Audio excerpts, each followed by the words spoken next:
Tingnan mo naman yung tsura ng unit bago natin umpisahan ang project mga boss. Yan ang engine bay. Tapos yung ceiling, tingnan nyo naman, napadumi. Ano? Tsaka to, pinakalawang na. Yan ang tsura niyan. Dati na dito na parang wasak-wasak na. Tapos yung ceiling yan. Tapos nakita nyo dito dati mga boss. What's up mga boss? May project tayo dito na Toyota Hiace commuter. Gagawa natin to ng ceiling at saka sidings, tapos wood flooring at saka engine bay cover ang gagawin natin. Tingnan mo naman yung tsura ng unit bago natin umpisahan ang project mga boss. Ano? Yan ang engine bay. Tapos yung ceiling, tingnan nyo naman, napadumi.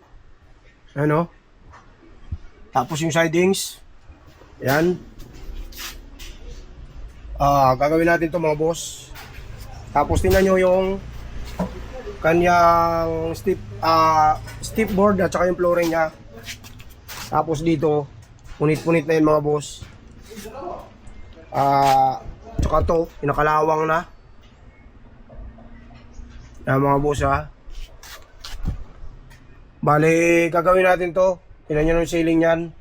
Yung flooring. Napakadumi na mga boss. Tapos, dito.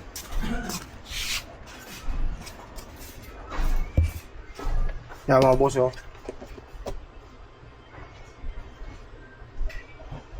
Yan mga boss. Yan ang tsura nyan.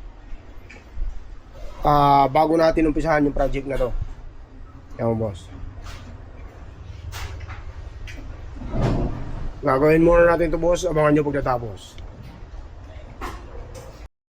Yo, what's up mga boss? Tapos na itong project natin na Toyota Hiace commuter na dati napakarumi. Pinakalawang na mga boss.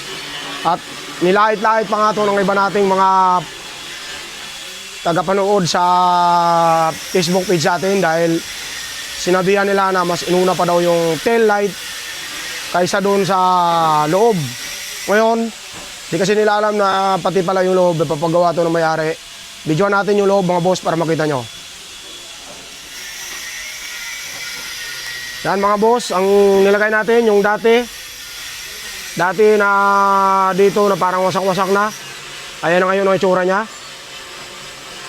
Tapos, ayan yung side natin. Tapos, naka-sidings din yan mga boss. Tapos yung ceiling yan hanggang sa harap. Yan ang ceiling. Mga boss ha. Hindi ano yan mga boss, diamond design kasi yung diamond design masyado na maraming meron yan.